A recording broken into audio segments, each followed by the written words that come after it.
Om Ashato Ma Sadgamaya Tamasho Ma Jyotirgamaya Mrityorma Amritangamaya Aviravir Maidhi Rudro Yatte Dakshinang Mukham Te Namang Pahi Nityam Te Namang Pahi Nityam Om Shanti Shanti Shanti.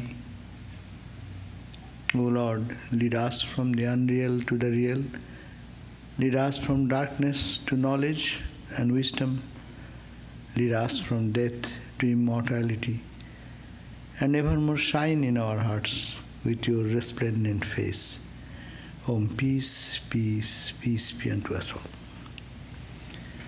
We are very happy that we get another chance to hear from Swami Sarvapriyananda ji. We need not have to introduce him because all of us know him so much. And many of you spend hours and hours on his thoughts and lectures and talks. And only to say that we are very happy because we get this chance to hear from him, though the ancient truth is the same, but how we can get into our life and enrich our life with the spirit of that infinite wisdom and knowledge. So that inspiration we get again and again. It is renewed experience which we get every time when he speaks from the heart. So today he will be speaking on the topic knowing and becoming, no? No. Knowing and being. Knowing and being. Knowing and being. And after this, he will be only very short time. He just came back today from San Francisco, Sacramento, after having programs there. And just tomorrow he will be in Santa Barbara. And then day after tomorrow he has to go back to another place. So we are very happy that he could spend this limited time with us. And I welcome him to speak on this topic. Thank you.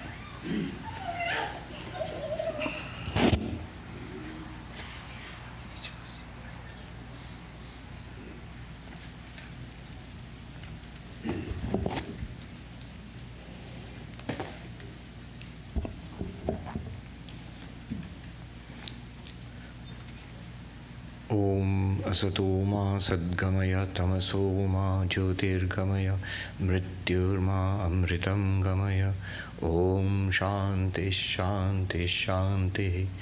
Om, lead us from the unreal to the real, lead us from darkness unto light, lead us from death to immortality.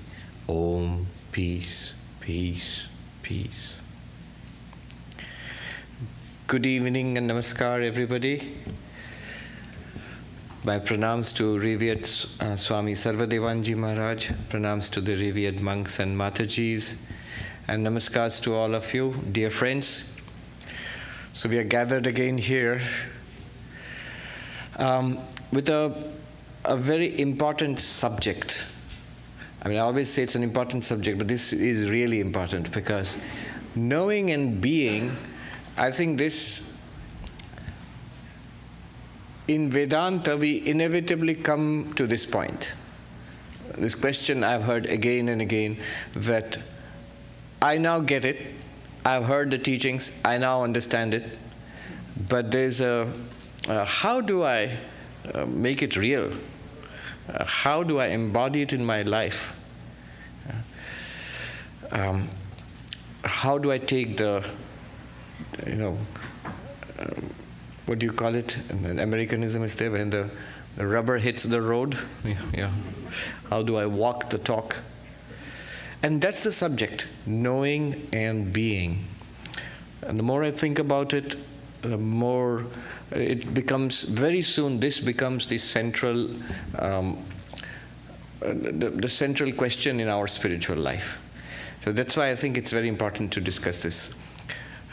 I'll just say what I've been thinking about in the last few days about this subject, and then we can have a little bit of Q&A depending on the time available. I know many people here and in other places have asked this very same question. It all boils down to this question of knowing and being. And they've asked this question in so many different ways, but basically it's this question. Eliot, T.S. Eliot, one of his most famous poems is The Hollow Men, not the Wasteland, The Hollow Men. And in the end of that poem, he says, between the idea and the reality falls the shadow. Between the intention and the act, between the idea and the reality, falls the shadow. Thousands of years before Eliot, in the Mahabharata, we find Krishna going to teach his, giving his teachings, his counsel. Before he did it for Arjuna, his disciple, it's the famous Bhagavad Gita. Before that, he actually goes to the villain of the piece, of the epic, Duryodhana, the evil prince, and tries to reform him and says, "Oh prince, what you are doing, it is not dharma, it is not righteous. What you are doing is adharma, it is unrighteous." And then Duryodhana's answer, it prefigures what Eliot was talking about. Duryodhana says to Krishna, "Oh Krishna, do not teach me about right and wrong." Why? Because I know what is right and I know what is wrong. And I know what I'm doing is not right. That's not my problem. I know. It's not that I do not know. I know. I understand. I understand what I'm doing is wrong. That's really honest for a villain, so-called villain, to have so much introspection. But that's the human condition. He says, I know what I'm doing is wrong. I know what is right. You don't have to teach me right and wrong. I know that. That's not my problem. Then what is your problem? My problem is, I know what's right. I don't feel like doing it. I know what's wrong. I can't stop myself from doing it. Why not? There's some force in my heart which propels me along in this way, and I'm helpless. This is the way I am. So that is the human condition. That is the gap between knowing and being. Duryodhana knows, and yet it's difficult for him to be. Again, from Mahabharata, we come back to the present age here in the United States. There is this very well-known psychologist, Jonathan Haidt, H-A-I-D-T, I don't know exactly how you pronounce it. I read one of his books, one of his early books.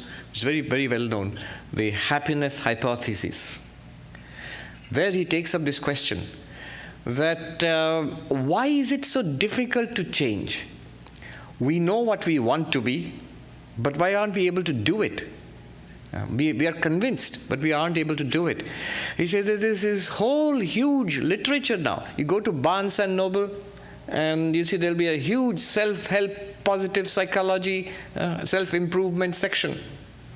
Books from all sorts of books, how to be happier, how to communicate better, how to lose weight, how to make friends, and how to focus, how to... so much. Some of it is anecdotal, some of it is,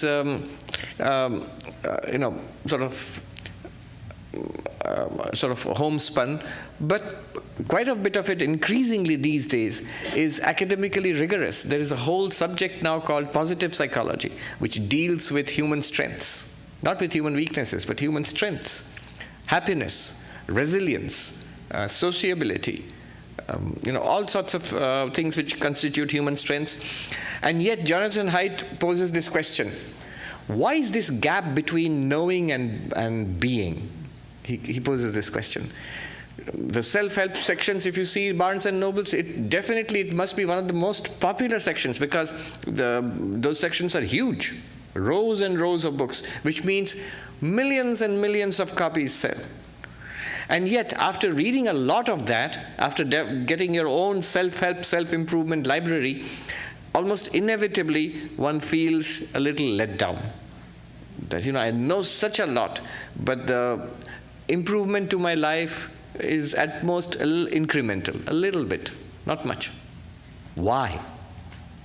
What is this gap between knowing, you buy all the books, listen to all the talks, and then being? There's still a gap. And the more you know, the more the gap increases between knowing and being. I know so many techniques, so many ancient, the wisdom of the entire world. 5,000 years of spiritual wisdom developed mostly in India, but also in other parts of the East, has now been poured into America, and through America across the world now. It's a global phenomenon, spirituality. How much difference is it making? It's making a difference to people's lives, no doubt about it, but how much? Why are we not at all satisfied with the progress that we are making? We are not at all satisfied. We don't know if it's making a difference or not. Maybe it is, maybe it's not. But as far as we can see our own lives, we don't feel satisfied. We think we ought to be much better, much further along the road than we actually find ourselves to be. So this is the problem. What is the answer? I've just situated the problem, formulated the problem. I'll just spend some time. We will think about the answer. Think about what can be done, what do the spiritual traditions suggest, and then we can discuss it a little more. So, I'll start with the highest, because there's Vedanta, Advaita Vedanta. What would classical Advaita Vedantists say to this? That I know it all and I understand it all, but I am unable to embody it in my life. My life has not changed. The classical Advaitin, if you take it to a non-dual teacher, a monk in the Himalayas or a pandit, a scholar of non-dual Vedanta, the answer would be, nope, you haven't understood it. I know a person who's studying Vedanta, and she said, her teacher is a very well respected classical non-dualist in India. So I said about meditation, how to calm my mind. And I asked my teacher, I said, keep studying Vedanta. She thought he will recommend some kind of meditation technique, do this, sit in this way, breathe in this way. Keep studying Vedanta. In revered Swamiji's room, there is a book on the table which says it all. It says, the title of the book is Knowing is Being. That is the answer from the Advaita Vedanta perspective, from the non-dual perspective. Knowing is being. This knowing and being, no. You're making a mistake. What does that mean? Again, this is again from the view from the Everest top, from the top of the spiritual ladder. It may not be practically directly relevant or useful to us right now, but it's good to know. And it's the truth, it's the ultimate truth about all of us. Even now it's the truth about us. Yeah, maybe we'll find it too metaphysical, too abstract, but still good to know, good to start there. Then we'll work our way downwards to where we are. It's like this. I remember when we were kids, we used to read these comic books. They're called Asterix and Obelix. I don't know if they're not popular in the United States, no. But in India, they were popular. So anyway, the story works well even if you haven't read the comic books. So it's set in ancient Roman times. And Asterix and Obelix are these Gauls, they're rebels, they fight against the might of the Roman Empire and so on. Anyway, the story is that some character in that, in one of those comic books, they visit their version of a therapist. That was a druid. In those days, druids were there. So there's this famous druid who cures mental illnesses. And so they're sitting there, and they find the patients going in and coming out cured. But the cures are really weird. So this person is sitting on and barking at everybody. What's wrong with him? He thinks he's a dog. And so he's called next, and the patient goes in and comes out walking straight. Wow, he's cured. Not really. He still thinks he's a dog, but he taught him how to beg.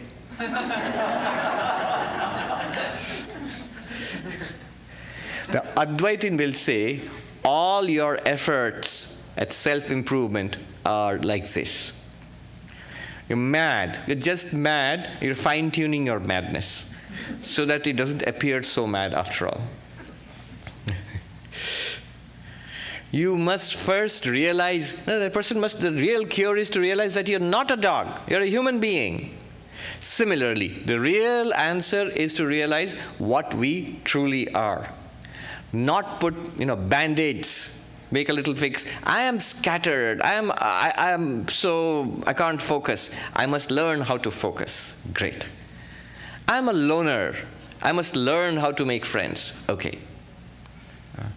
I am lazy. I must get my act together and earn $1 million. Okay. But from an Advaitic perspective, all of these are based on ignorance. These are all false moves. And the problem with these moves is none of them taken by themselves or all put together, none of them are going to bring you what you think you want. You want satisfaction, peace of mind, fulfillment. None of them will work. Get friends, be a loner or get friends. Be poor or be rich. Be distracted or be real laser sharp focused on your work. In both cases, there are problems. None of them is a deep solution to the question of life.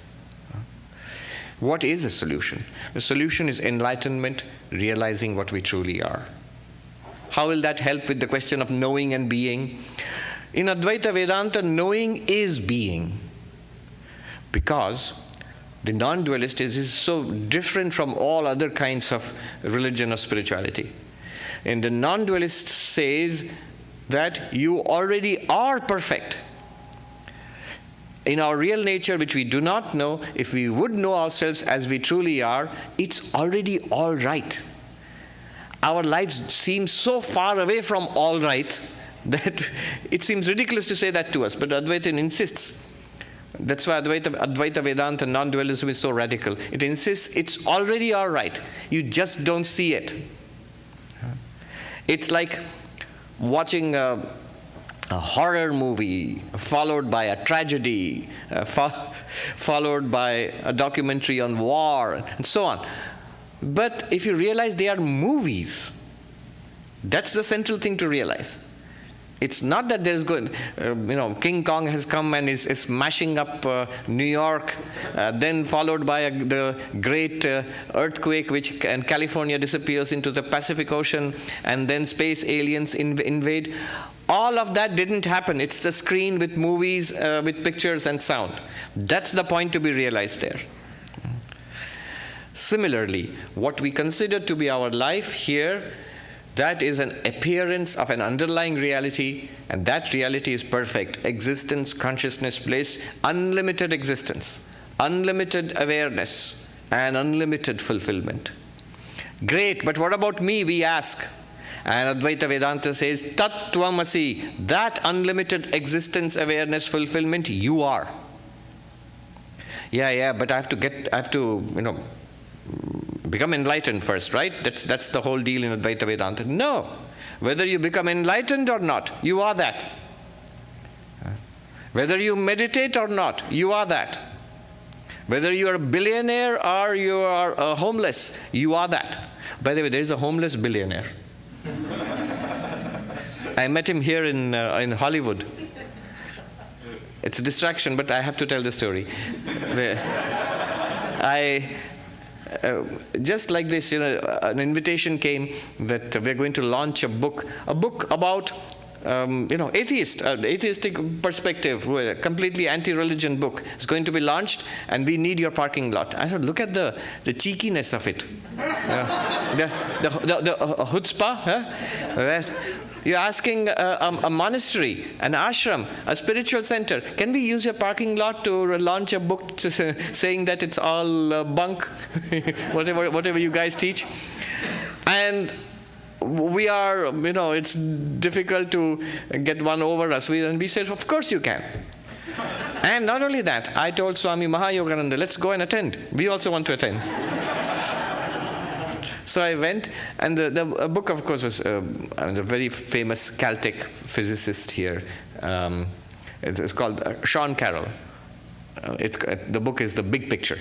A very nice gentleman. And he gave me a copy saying, "Swami, enjoy the universe." He signed it and he gave it to me. But in the party, there was one gentleman. So the people gathered around. We had a couple of odd ducks in orange, guys in orange. People gathered around us asking questions. One gentleman was asking very probing questions. I found him very intelligent. And because he was all Caltech folks, I thought he was a professor. I thought maybe he was a professor of philosophy or maybe physics or. I asked him, "So, are you a professor?" And he said, "No." What do you do? What are you? And he said, "Oh, I'm just a homeless guy." And then later on we got talking and he gave me his name. And then I said, but what exactly do you do? And he said, "Look me up." I looked him up. He's right. He's homeless. He's the homeless billionaire. If you look him up, if you Google him, you'll find him. He had come to LA. He gave the city $500 million. So he had come for that. Okay. Whether you are homeless or you're a billionaire or you're a homeless billionaire, it still doesn't work. In any case, you are Brahman, you are that absolute reality, and it's all right. Only thing is that until we know that, it's not available to us. If we do not know that, what happens is we are whirled around in this what we call samsara, and we suffer. If we want Advaita Vedanta, our real nature, this non-dual teaching to end our suffering, then enlightenment is necessary. But note the point here. Enlightenment does not make you Brahman. There is a saying in the Upanishads, Brahmavid Brahmaiva Bhavati. The knower of Brahman is Brahman. It means becomes Brahman. Becomes does not mean that it was not Brahman, you are not Brahman, and you become the absolute reality. No. You wear the absolute reality and you come to see it for the first time. That's all enlightenment is. And therefore, knowing is being. I mentioned last time I was here, Robert Ingersoll, the great agnostic. And he said, the only thing that we are ever sure of is this world. Robert Ingersoll told Swami Vivekananda, the only thing that we are ever sure of is this world. So I believe in squeezing the orange dry, every drop from the orange of this world. And spirituality, God, heaven, whatever you call it, who knows? So we are only sure of this. And Vivekananda's answer is instructive, and that's the Advaitic position. He says, I also believe the same thing, but I know a better way of squeezing the orange dry. How? He says, I know that I shall not die, therefore I am not in a hurry. I know there is no fear, therefore I enjoy the squeezing. I see God in everybody and love everybody. Imagine the joy of loving everybody as God. Squeeze your orange in this way and get 10,000-fold more. Get every last drop. That was Vivekananda to Ingersoll. But that's a very Advaitic way of looking at it, a non-dual way of looking at it, that you know you are that, and therefore it's perfectly all right. And we live out these little lives, there's no problem at all. Once you realize what you are, Vivekananda says in his poems, the Song of the Sannyasi, then heed no more how body lives or goes. Let its task is done, let karma float it down. You suddenly realize how vast and limitless you are. And then this little body, here is the Advaitic answer to your question. Don't I have to be perfectly peaceful, perfectly happy, perfectly healthy? And let karma float it down. Heed no more than how body lives or goes. Because you are not this little creature. You have realized, right now it doesn't seem possible. But it is true, we have realized our real nature as unlimited existence. I know I cannot die. Therefore I'm not in a hurry. I know there is no fear. Therefore I enjoy life. And when death comes, it's no problem to me because I do not die. I know there's no death at all for me. He gave the example of a lion cub. Its mother died while hunting and gave birth before dying, and the cub was raised by sheep. And the lion cub grew up to think it was a big sheep.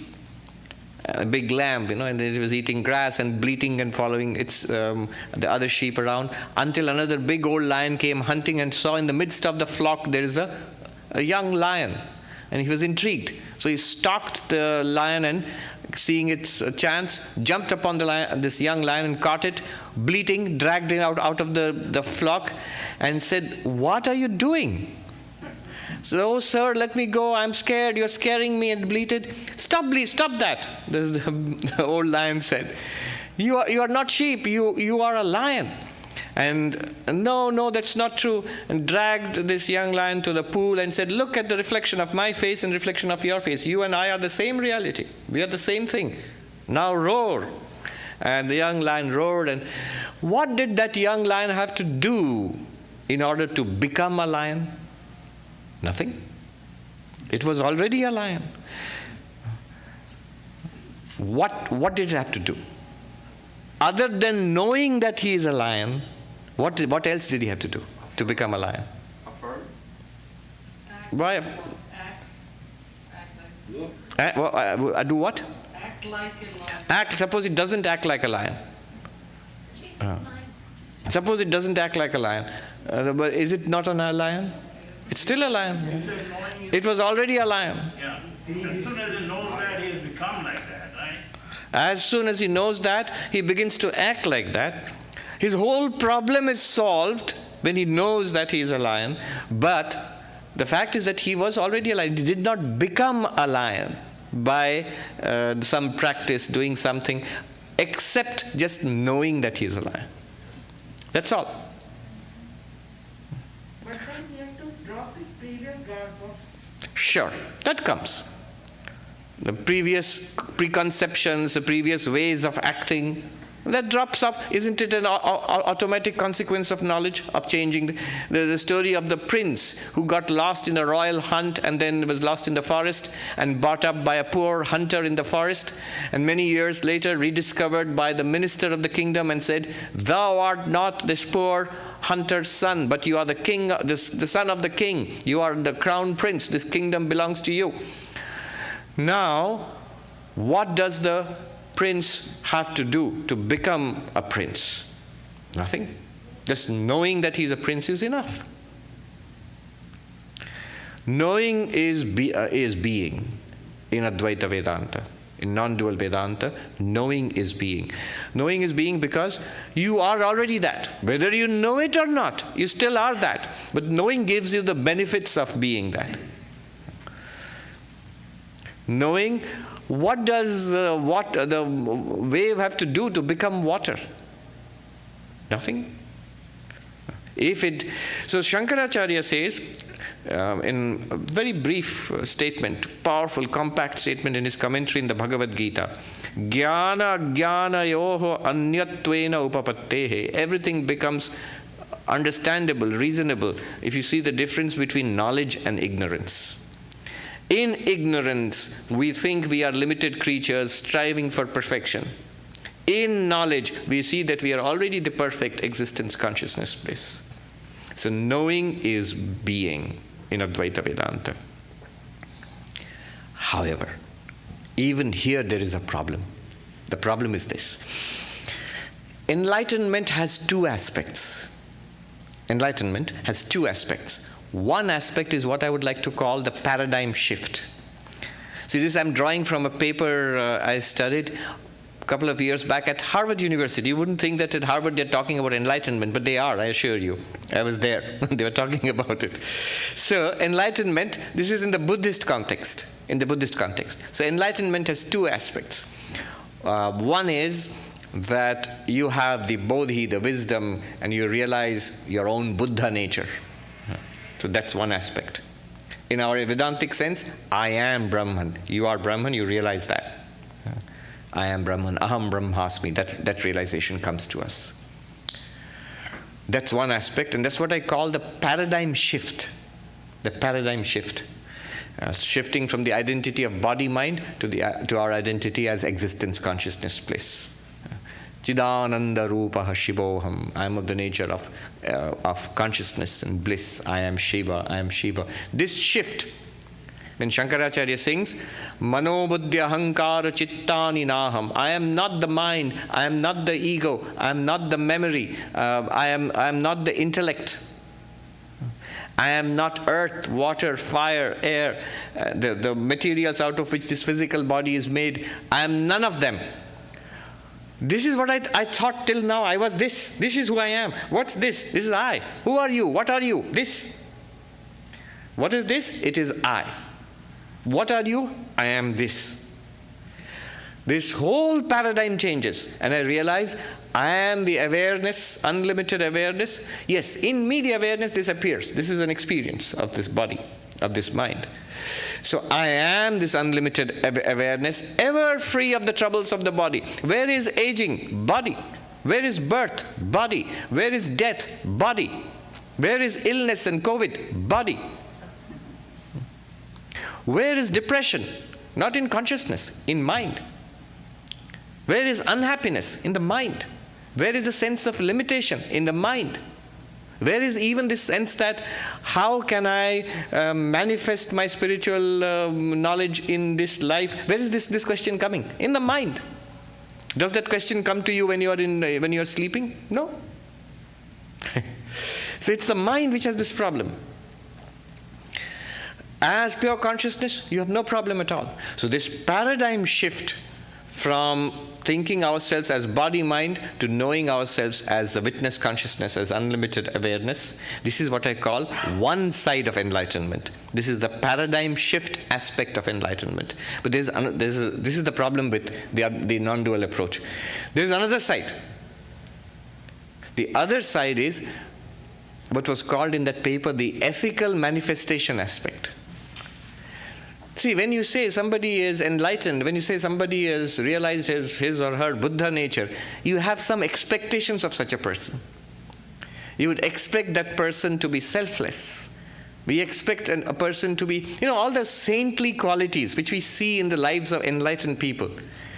Selflessness, fearlessness, peace, kindness and compassion for all beings, enmity towards none, being beneficent to every sentient being in the universe, love for everybody, deep wisdom and expressed in serenity. No matter what happens in life, we expect that person to be serene. We expect that person to be happy. Unless a person has solved, enlightenment solves your problems, how can we expect an enlightened person to solve other people's problems? So we expect that person has solved, at the very least, his or her own problems forever. So these saintly qualities, they must manifest if you are enlightened. Ethical manifestation model. So the two models of enlightenment, the paradigm shift model and the ethical manifestation model. Now, here's the question so when you bring today's subject, knowing and being. A person might claim to be enlightened. I have realized I am Brahman. Or I have had a vision of God. Who knows? We don't know. But what we do know is the person's behavior.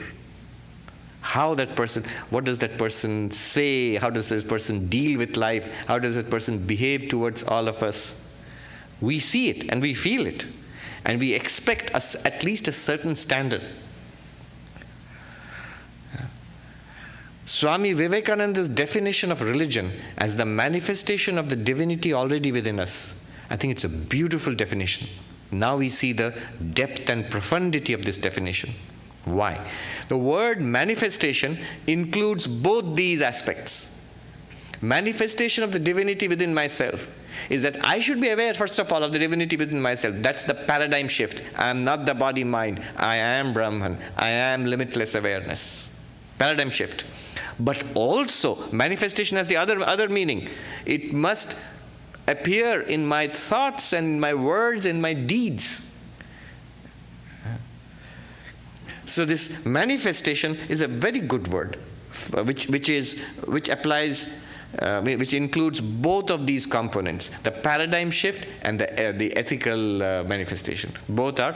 Swami Vivekananda said, my mission in life can be put in a few words. It's to preach unto humanity their inner divinity. See the paradigm shift.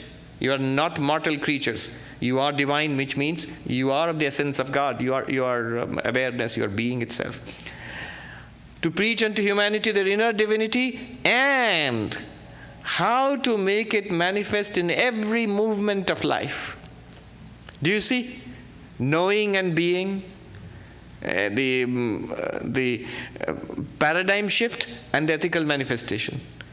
To realize your own inner divinity and how to make it manifest in every movement of life. So here both knowing and being are there. Let's go a little deeper into this. There is a problem here. The problem is this. In non-dual Vedanta, we have cases, and there's always the possibility of saying, I have understood it. Or even, I have realized, I am enlightened, I know I am Brahman.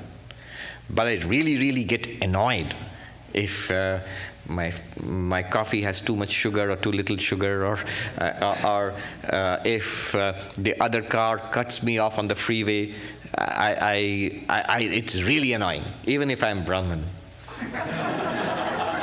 I'm one annoyed, mighty annoyed Brahman.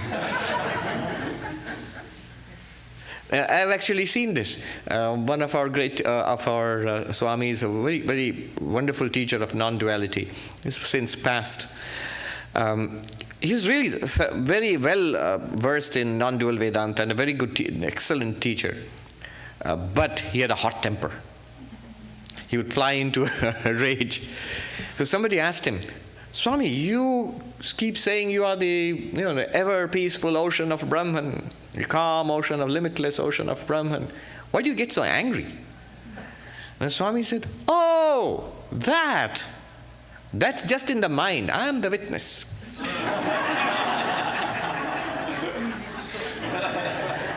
Now that is not very convincing. But it is an actual problem in Advaita Vedanta, because technically he is right.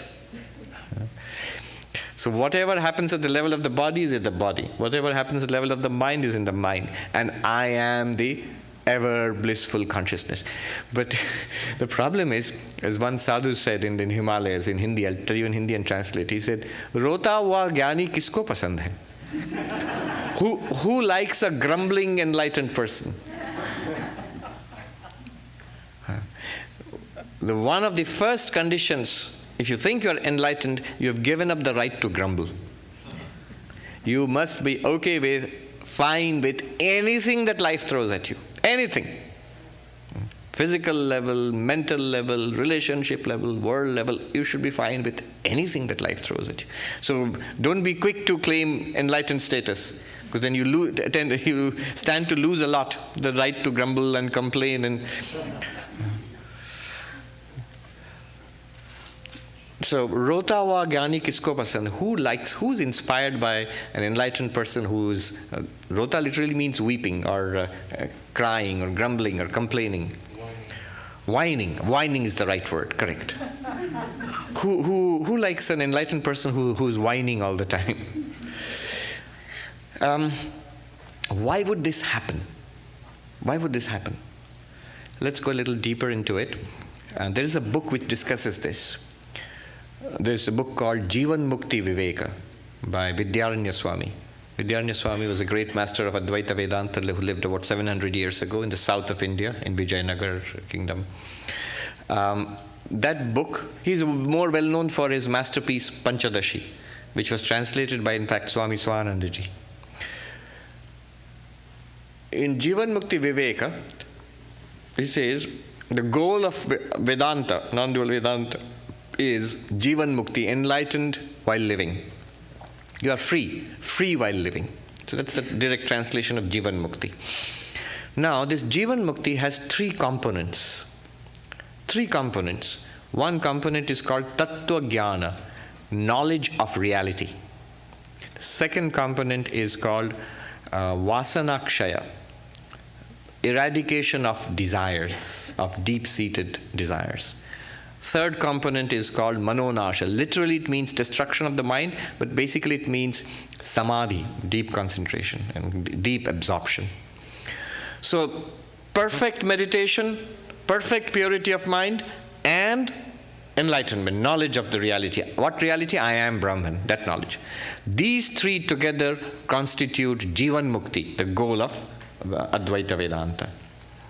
Now, these three are expected to arise simultaneously in the enlightened one, in the normal course of events. And here lies the fine print, the footnote to that there are exceptions, and many exceptions. It is possible to have one of these without the other two, and therein lies the trouble.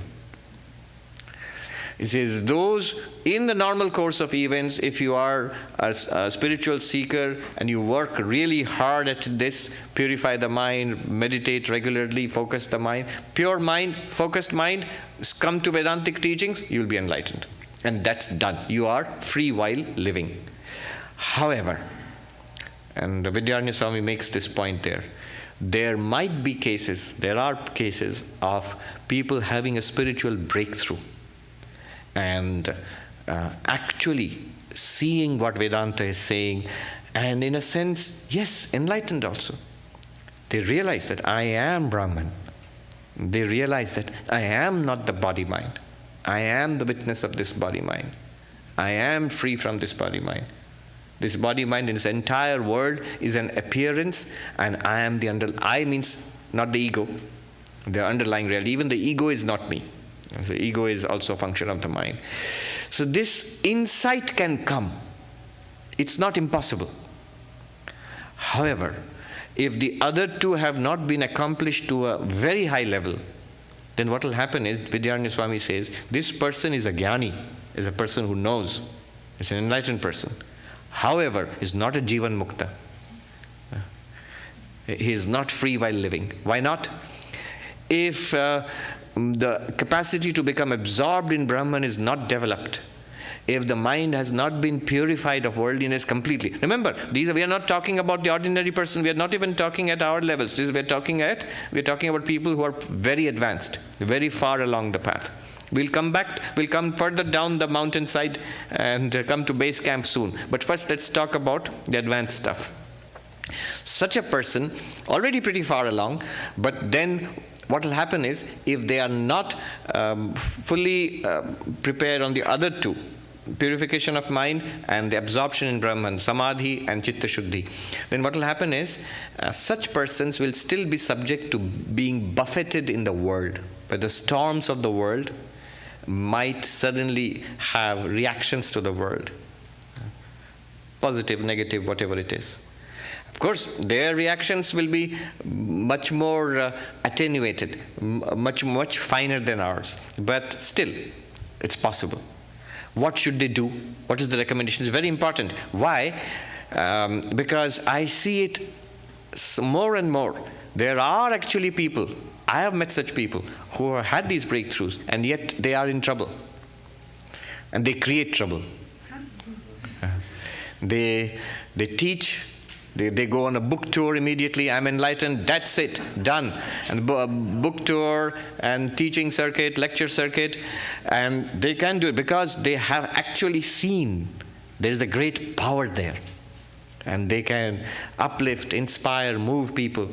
But also they can slip and fall. So this happens more than you would think it does. There are people. Now, it was well known in India for thousands of years that such a thing can occur. And they knew the solution for that also. So if you see that book, Vidyaranya Swami's book, and the Vidyaranya Swami's book is just the latest, 700 years ago, the latest edition. It's based on a much more ancient text, the Yoga Vashishta. So it's all drawn from there. So there he says that it can happen. And what such a person should do is do spiritual practice even more intensely. What spiritual practice? Exactly the same spiritual practice that he had been doing earlier. But now there's a difference. The difference is this. Earlier, you were doing karma yoga and bhakti and meditation and studying Vedanta in search. You're searching for that reality. You're searching for enlightenment, searching for Brahman, whatever it is. But now this person has already found it. He's already made a breakthrough. This person now does spiritual practices to stabilize, to become centered, to assimilate this truth and manifest it in life. So that person, but the teaching, the recommendation is that person should do more intense spiritual practice. I remember a sadhu in Haridwar saying exactly more or less the same thing, but using a very nice example. This monk, who I believe was an enlightened monk, one of his disciples, a householder disciple, had come and was saying that he had a kidney transplant, and he was explaining. So this monk did not know much about modern technology, and so this gentleman was explaining what happens in a kidney transplant. He said, I've done this kidney transplant and now I've got so many restrictions. And the monk asked, why do you have so many restrictions now that you have got the new organ? And he said, oh, Swami, the doctor told me that if I do not follow these restrictions, the body will not accept this new organ as a part of itself. And I will not get the benefits from the new organ. And ultimately, it will reject the organ and the organ will die. So I have to follow these restrictions. The Swami became very excited. He said to the assembled monks, look, this is exactly it.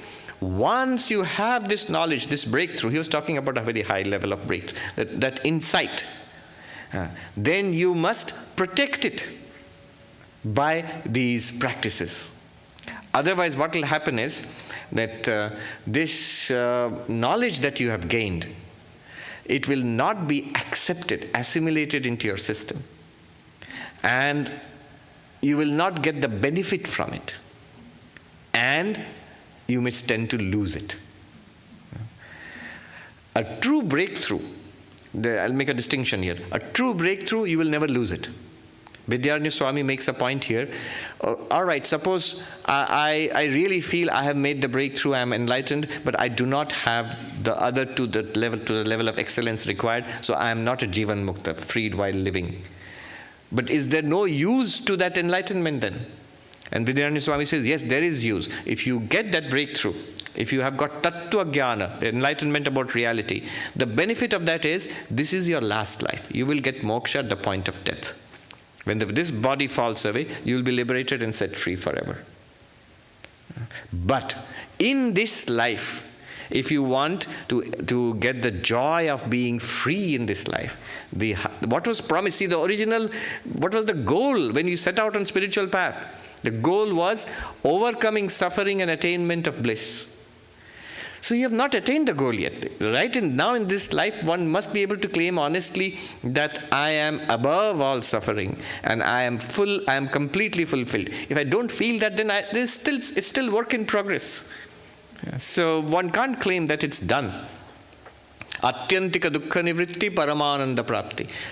The complete cessation of sorrow and attainment of bliss, if that has not happened. However, it's not useless. This person will, at the end of their lives, this will be the end, because they have realized that they are Brahman.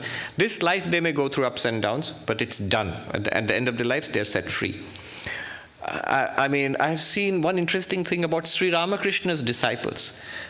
After Sri Ramakrishna passed, you will notice a group of the 16 monks, those who became monks later on, plus some of the householder disciples, like M, the writer of the Gospel of Sri Ramakrishna, Ramchandra Datta, you will see Nag Mahashaya, all of them, and of course Vivekananda, Brahmananda, Shivananda, all of them, they plunged into intense spiritual practice.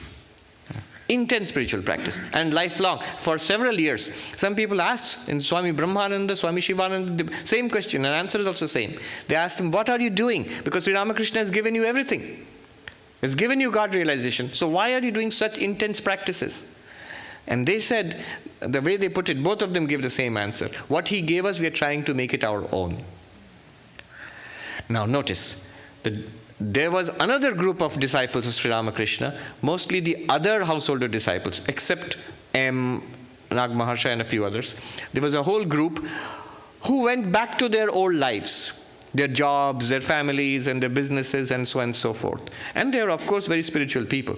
They had all the blessings of Sri Ramakrishna and certain spiritual experiences.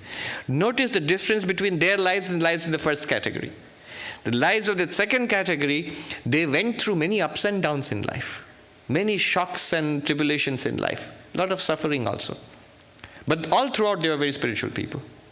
And this other group, they also had problems in life, but they were able to rise above it by the sheer power of their of spirituality.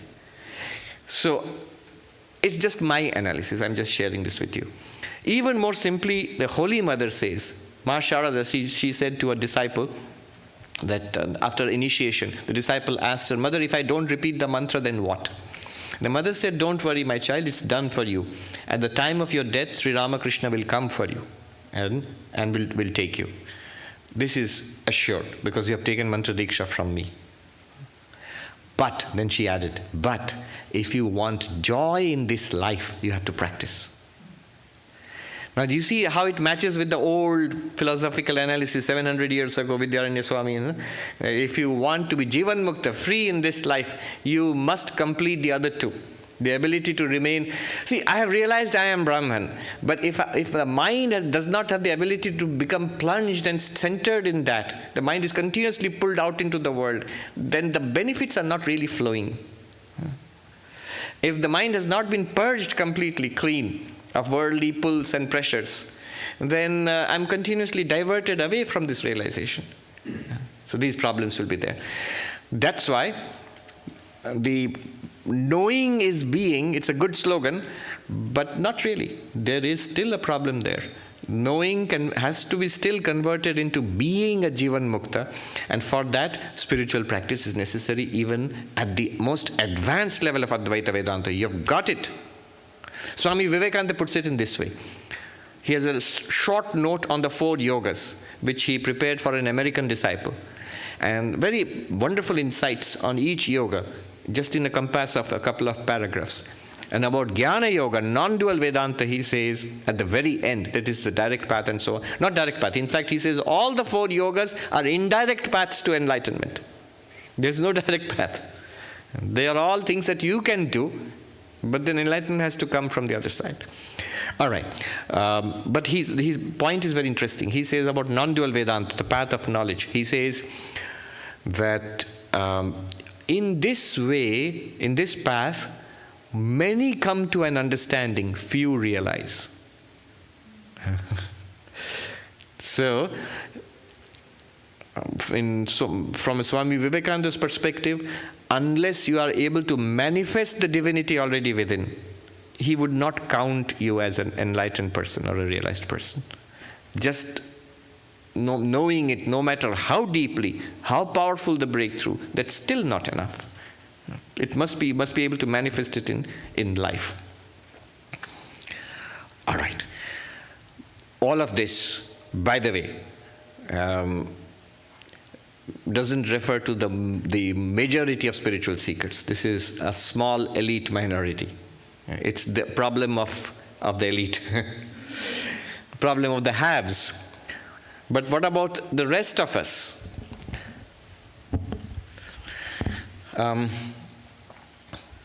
The problem of knowing versus being becomes more sharp when you come further down the mountainside. Jonathan Haidt, I mentioned his. So what answer does he provide? He says, see, the problem is like this. He gives the example of an elephant with a mahout on top.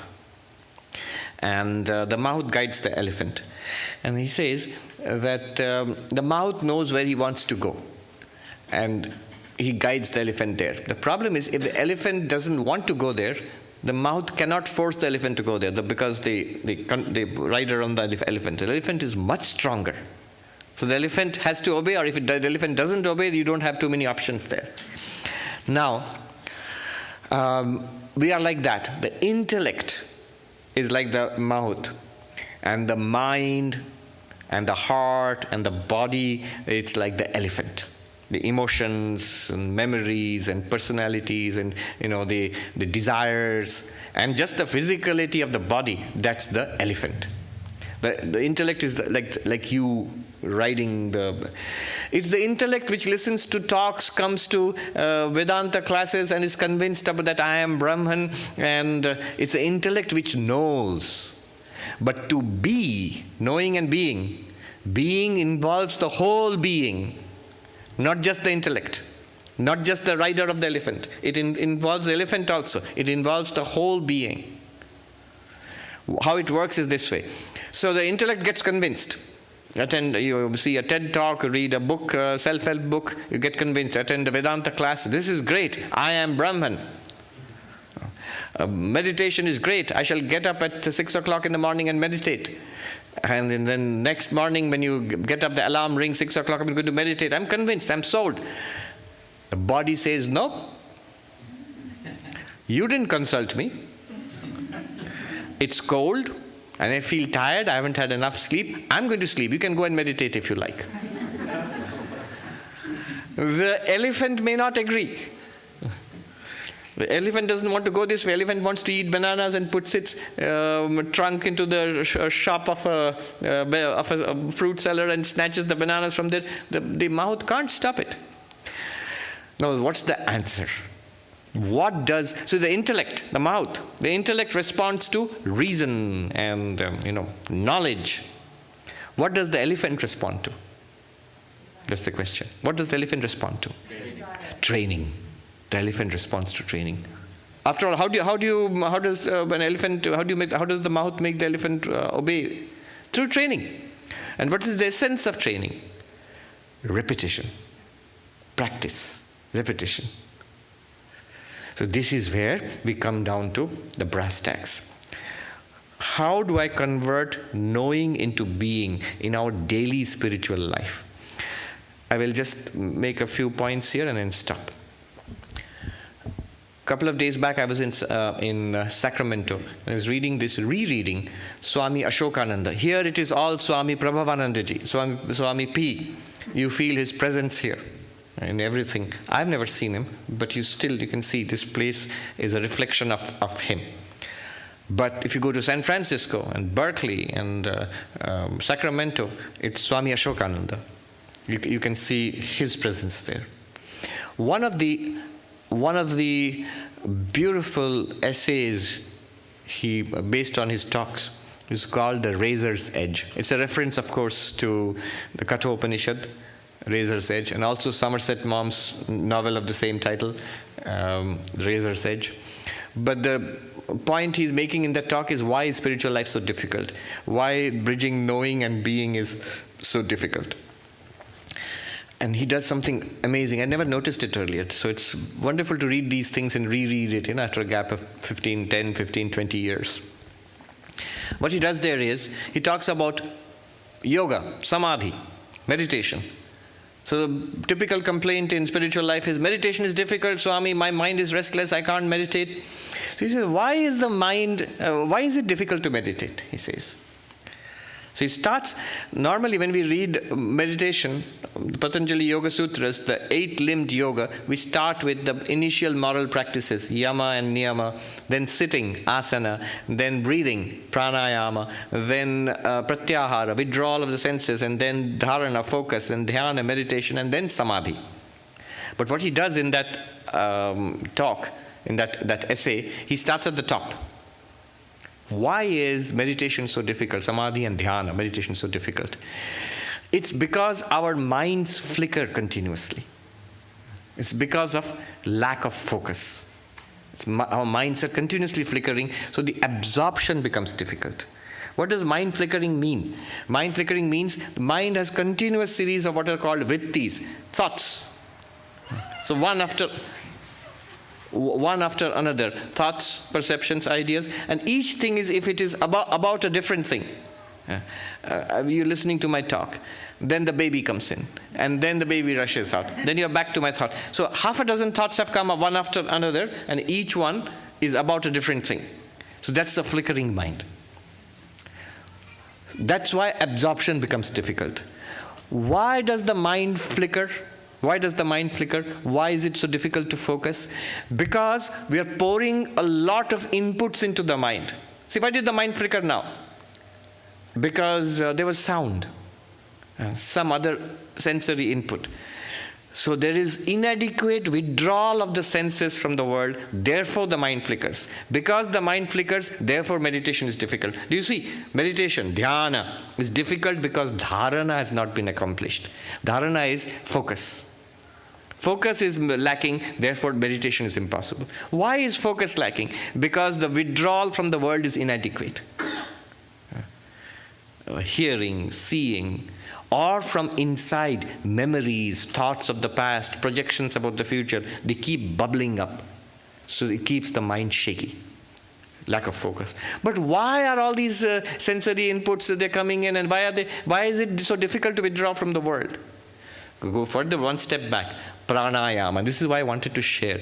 This is the difference between, this uniqueness of listening to, living with, and reading an enlightened person.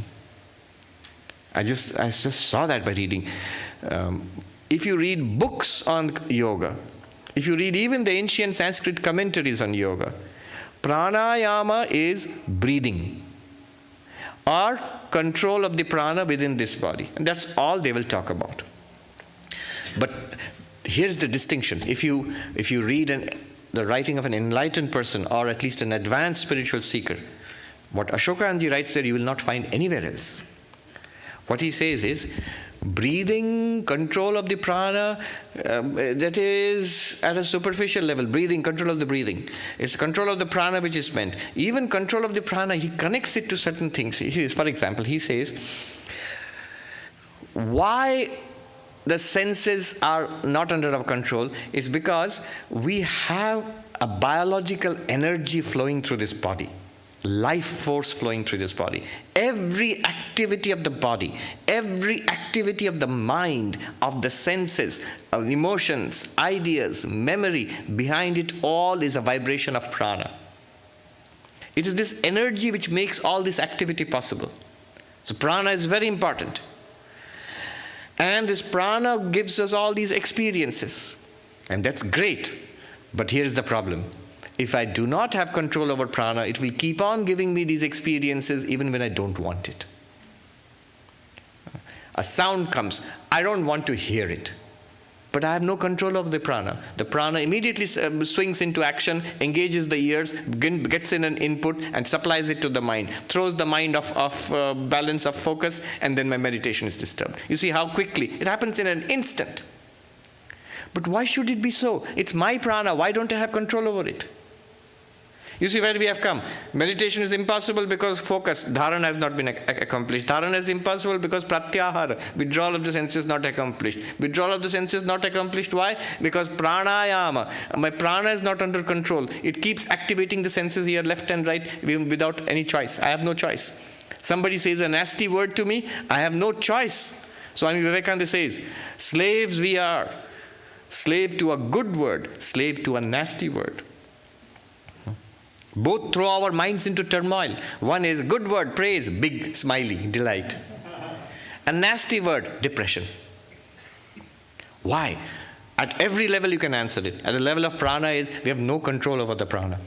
It immediately swings into its accustomed channels of action and it delivers the result to us. How do I get control? Here. If you read a book on pranayama, go to a yoga teacher, they will teach you. Breathe in, hold the prana, and then Swami Ashokanji says there, it's all superficial. Much deeper level is this whole practice of steadiness in life. Every reaction, why do I become upset? Why do my emotions fluctuate so much? I am feeding prana into it. No, I will withdraw the prana. I will not allow that to happen. That's not a good thing. It's my equipment acting up against me. I must bring it under control. He says his words there, he says, sometimes I think people in the world have more of this steadiness than those who have left the world for spiritual practice. He says, people in the world, they have to put, even if the body is shaking with fever, with the flu, they have to put on your suit and go out and put in 8 hours of work because you have to hold on to a job and take care of your family. And here we are, where every little problem, every little, pinprick from the world throws me into a turmoil. Why? This is some of that steadiness which a person needs to hold on to a job. Some of that steadiness which a person needs to raise a family. It's an investment of 15, 20 years to raise kids. Some of that steadiness we must bring into our spiritual life also. And he says, that is pranayama. Tell me, where will you get this insight? Where will you get this insight? No commentary, no ancient Sanskrit commentary will supply you with this subtle insight. Bring this prana under control. And this prana will not come under control unless there is physical steadiness. He says, go back to asana.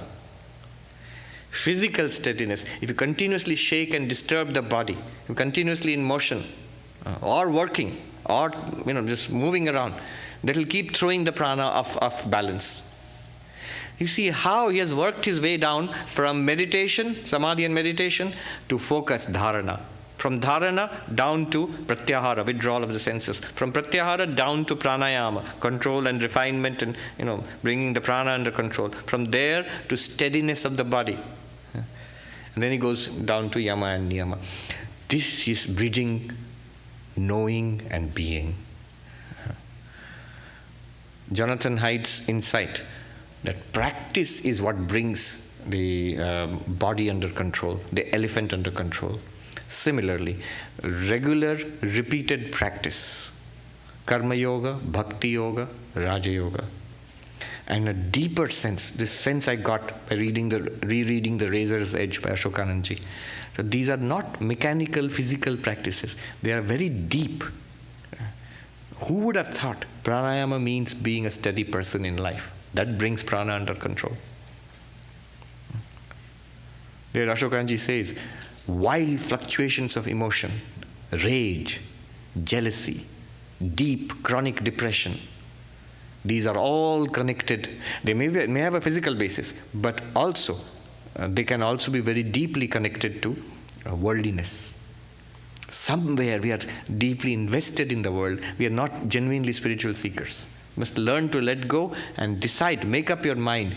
I am a mumukshu, a seeker after liberation. That is my goal. Whether I'm a householder or in a monk, in the monastery, wherever I am, my goal is enlightenment.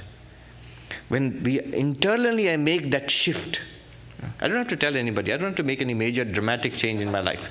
When I internally make that shift, everything else begins to become much easier. If I don't internally make that shift, everywhere I'll keep getting stuck. All right. So let me do a peace chant, and then we'll see if I have time for one or two questions. Om Shanti Shanti Shanti Harihi Om Tat Sat Shri Ramakrishna Arpanamastu. I pray to Sri Ramakrishna, Holy Mother, Swamiji, and all our lineage of teachers, at least in our order, we have had a host of enlightened teachers in our order. And there's a blessing on the order of our monks that this order will never lack enlightened beings. So I pray to them, let them bless us, and let our knowing also be being in our lives.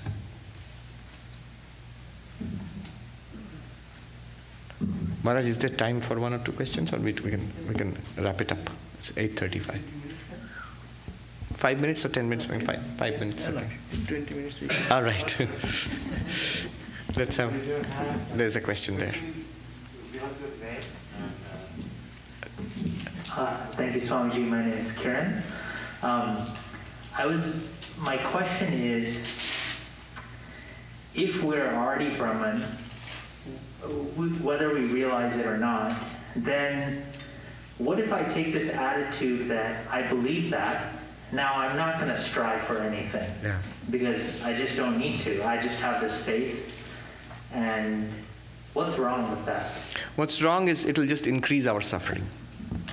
You'll see very soon it doesn't work. You can just try it. Yesterday I heard a very funny story about Swami Prabhudanandaji. Somebody asked a question, Swami, in my altar, why should I have the picture of Sri Ramakrishna, Why can't I put my own picture? I've never heard that one, so I was surprised to hear this. And the Swami's answer was even more remarkable. He said, try it.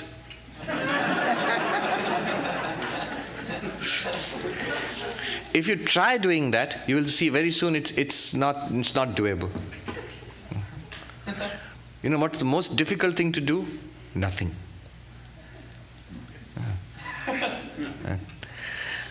What happens is, why that is not at all recommended is, at our stage, when we are on the spiritual path, the mind has so much conditioning, desires, so stuffed. If I let go of any kind of structure of a higher goal or purpose, what will just happen is I'll sink back to that level. That level of my own likes and dislikes, my own past conditioning, that will start guiding me. There's no vacuum.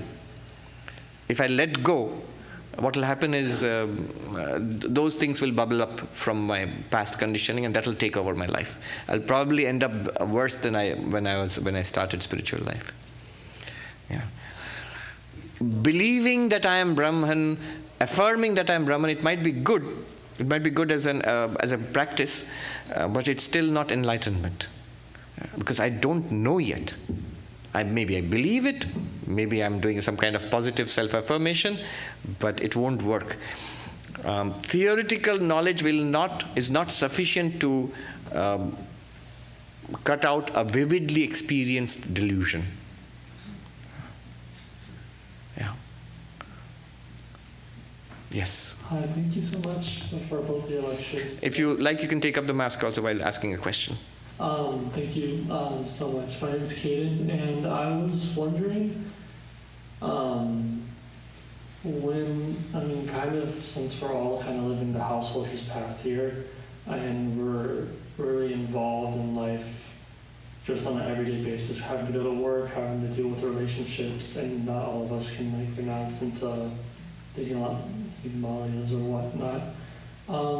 When concerning any negative thoughts that may come up, are you supposed to kind of have a compassion for those negative feelings that come up, or are you trying to resist them and kind of go look past all the feelings that you may have? I'm not sure if the question is... No, it's clear. Thank you for that. First of all, this path, the beauty of the non-dual path is, because it's non-dual, it's for everybody. Nobody's left out. Right? It's one reality. So it's not that you have to be a monk or a nun, or it's not that you even have to be a Hindu or convert into something. You are a believer. Only if you're a believer, then Brahman is going to come and save you. And nothing of that sort. Whether you believe or you do not believe, whether you, even if you do not accept this philosophy, the philosophy, this teaching says, it insists that you are Brahman.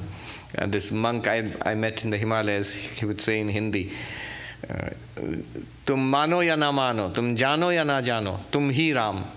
Whether you accept it or you do not accept it, whether you know it or you don't know it, knowing and being, whether you know it or you don't know it, but you are Rama. You are that, you are one with God, or you are God. All right. Now, how do I deal? So this is for me. Anybody can practice it. If Krishna teaches it to Arjuna, I think that's the reason he taught it to Arjuna in the battlefield. That's the worst kind of human endeavor one can have, a war. In the midst of that, if you can practice spirituality, then we can all be spiritual. Our lives are not as complicated as being in the midst of a war. Now, a specific question is dealing with all sorts of negative thoughts which come up. Feelings, thoughts, reactions. And that's true of everybody. If you're a monk in a monastery or you're a person out there in the world, in samsara, it's for everybody. Negative thoughts, this battle goes on. There are multiple ways of dealing with it. One way is, no, stop it, cut it off, resist it, let it go. The second way, I think a better, wiser way, is replace it with something positive. One great secret to be learned about the mind is it can entertain or hold on to only one vritti at a time, one thing at a time. So if it's holding on to something negative, if I replace it with something positive, hate, I replace it with love. Anger, I replace it with peace. greed, I replace it with contentment. Replace it means just make an effort, just one effort, that let me think of satisfaction now, not greed. Now, because the mind can hold on to only one thing at a time, the mind has no choice. If you give it, hold on to this one, then it has to let go of the other one. But he says, that doesn't work, Swami, it will come back again. Yes, then you keep taking the decision from moment to moment. When do you decide to replace a negative thought with a positive thought? When? All the time. Make a decision now, the next moment make another decision, and the next moment you make another decision. Every moment is an opportunity. The Upanishad says, Shreya and Preya, the desirable and the beneficial, they come to you at every moment. And you have the option of exercising your freedom of choice at every moment. If you fail once, twice, 10 times, no problem. The 11th time is again open to you. So this is the second way of dealing with negativity. So replace it with a positive thought. There's a third way, which is to intensify the negativities. Hatred, desire, passion, greed, intensify it. So Ramakrishna says, turn it towards God. These are powerful energies. Why will you waste them? Why will you want to cut it off or even replace them? Intensify it, but direct it to God. If you want to be angry with God. Why haven't I become enlightened yet? Why is my knowing not being yet? I want to be greedy for God. Somebody called Sri Ramakrishna, he was a glutton for God. So be greedy for God, and so on. So these are the ways. If you know Buddhism, you notice I just gave you the 3 principles: the Theravada principle, the Mahayana principle, and the Tantric way, the Vajrayana principle. Theravada principle is a very monastic principle. No negativities. Lust, greed, anger, no. Stop. Cut it off. Stay away from all of that. That's the monastic way. Cut it off. The Mahayana path, where at one time large numbers of lay people also became Buddhist, and so you have to have, you can't cut it off. You can't physically stay away from the world. You have to have money and relationships and families and hold jobs and, yes, even fight wars. Then what do? You can't cut it off. So you have to replace it with something positive. Convert it into the positive. That's the Mahayana path. And then the third path was the Vajrayana Tantric path, and we find in Tibetan Buddhism. Even the negativities can be channeled into towards your goal. Every negative means worldly, earthly emotions which tie us to samsara. All of them the same ones can free us. And Sri Ramakrishna gives his seal of approval on that method also. He says, turn it towards God. Yes, that's the last one. Tell us your name and ask the question. Swamiji, my name is Hitesh. And you talked about these 3 ways to redirect your energy, or some of the ways here just in the last few minutes. How do we know which one is probably better suited for us, or can you share a few more ideas in terms of some of the tactical ways to figure out if we can, at a path in our life, if we feel like, can we just rip the Band-Aid off or take a slow, gradual way towards I something? cannot give details. That depends on your, every person is different. Every spiritual seeker is different. You have to exercise some independent judgment there. Is this something I can completely stay away from? Good, then do it. But I can't stay away from it. I'm in the midst of I have a family, I have a job, and I have the boss to confront when I go to the office tomorrow. Then what do? Then you have to take the second one, turn the negativity into positivity. The third path is very powerful, but also there are dangers there. If you intensify negativities, very good. There always has been this danger in the tantric path that it flies out of control. All right then. No, just. Anyone more? Okay. Can I ask one question? Yes. You have the mic, literally. Yes. Oftentimes we hear, and for good reason, that in Vedanta it says this is not real, this is not, the real you is the Brahman. But this is for the vast majority. I'm not talking about people who are who are monks or realized. It's a kind of negative thing because we are already stuck with, the pleasures of life and this, that. So when you say these are all false, it's not an incentive. Rather than if we say this is there, this chair is here, this building is here, but there's something more beautiful, more higher than what I see here. So that's rather than negation, like denial. Sure. So you have asked me my favorite question, Jagat Mithyatva, the falsity of the world. If there's one thing that Advaitins, non-dualists are more interested in than Brahman also, it's the falsity of the world. They're out to prove that the world is false. But there's a very good reason for that. When you say that, please affirm that this world is real, it's all there. The problems of the world, the pleasures of the world, the terrors and the temptations are all there, they're all real. And there's something deeper and much better. Yes, that's a good way of going about it. If that is helpful, please do that. But what is the advantage of saying that the world is false? Look, neither the non-dualist nor the dualist, no one will deny that you are experiencing the world.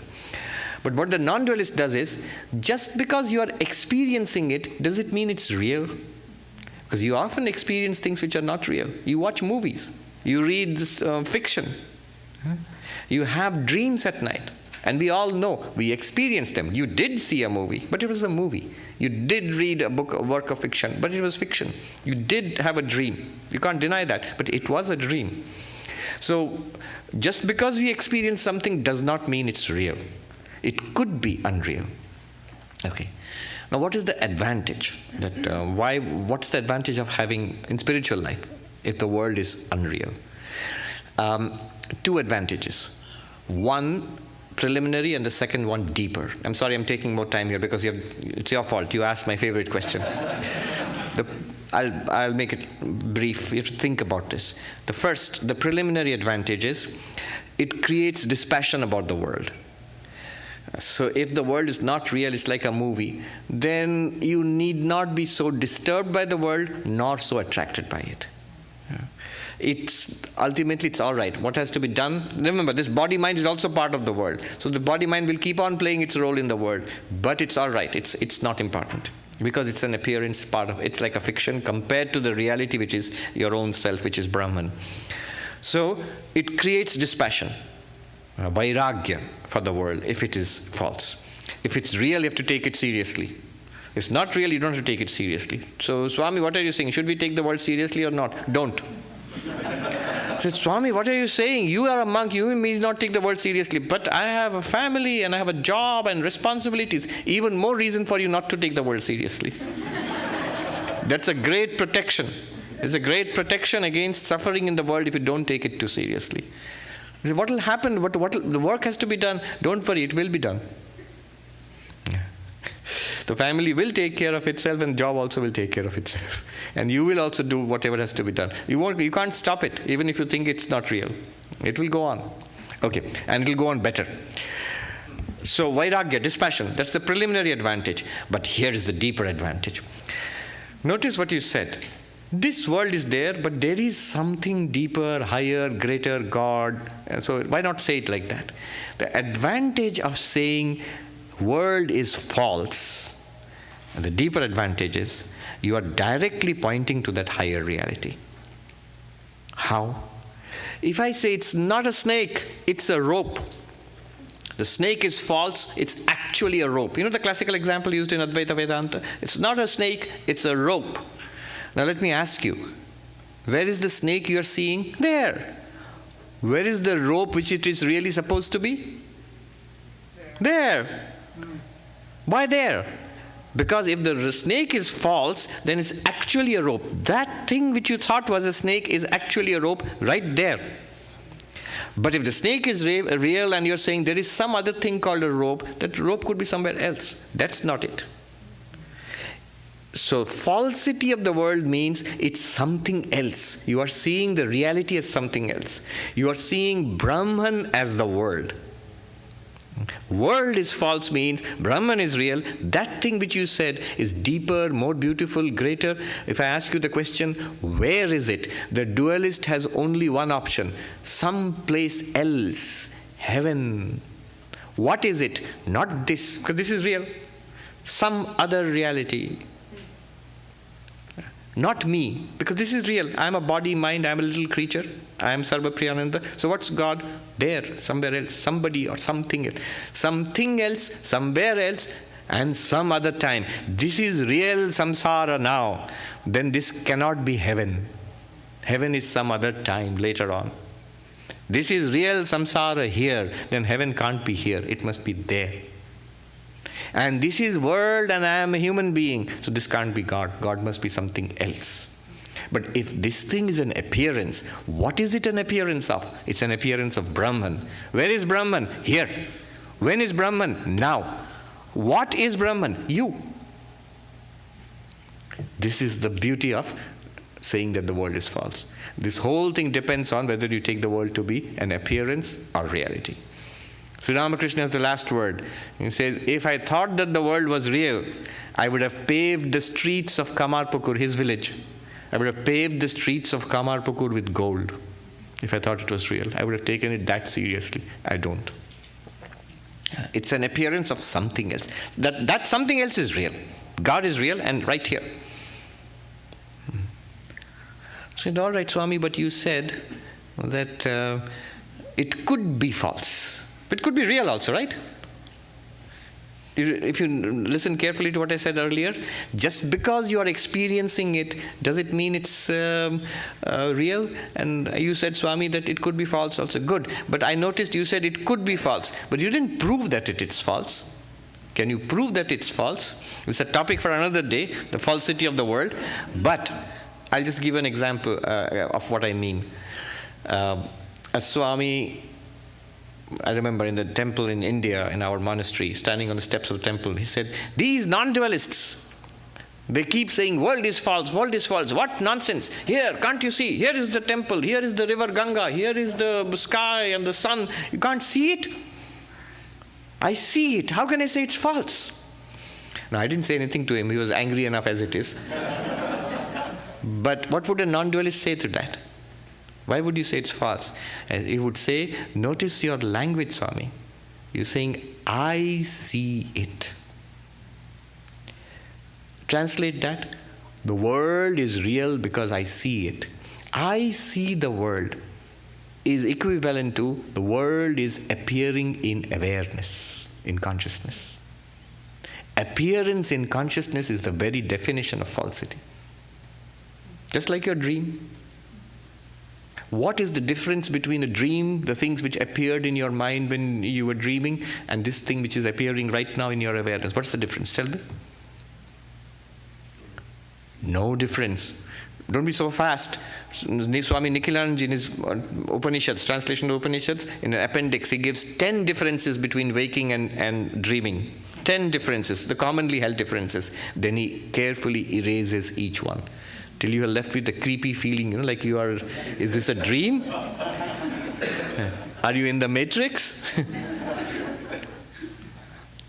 Okay, on that curious note, let's end.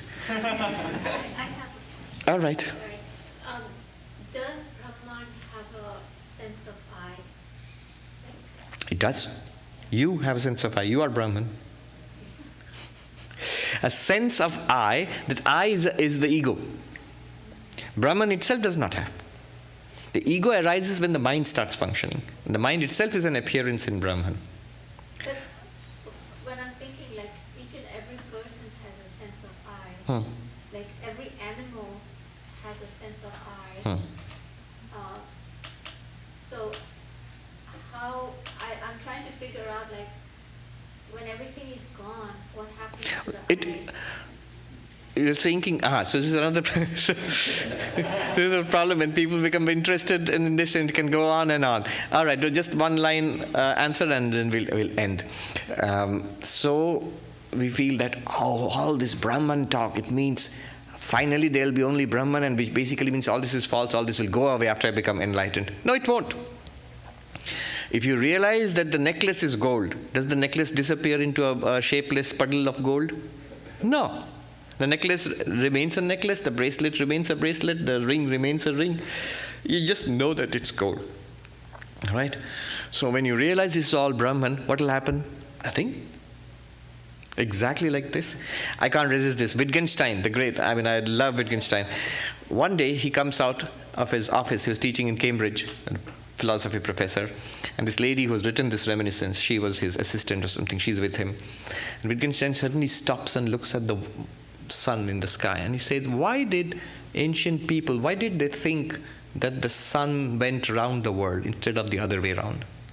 The world goes around the sun, earth goes around the sun, but the ancient people, they thought that the sun is going round, it's rising in the east and setting in the west. And this lady said, I told him, Professor, that's what it looks like. It looks like the sun is rising in the east and setting in the west. And then Wittgenstein said, what would it look like if that were not the case? Suppose if the earth goes round the sun, what would it look like? If the earth is rotating, sunrise and sunset are because of the rotation of the earth. If the earth is rotating, not the sun is rising in the east and setting in the west, earth is rotating, what would it look like? Exactly like this. If the world is real, no Vedanta, non-dualism, what will it look like? Like this. If Brahman is the only reality and is appearing as this universe, what would it look like? Like this. After you become enlightened, what will it look like? Like this. Including the sense of I also. It'll come, it'll still be there. So all that's very interesting, but that's why Vedanta Society is there. You need classes and classes and classes just to explain, to explore these things. Thank you so much. Thank you. Thank you all. Oh, you see, come here. I'm sort of trapped. I will just say a few words. So we are happy, undoubtedly we are happy that Swami came here and gave us such, what you call, a feast, big feast. Sometimes the mind should be saturated with those things. So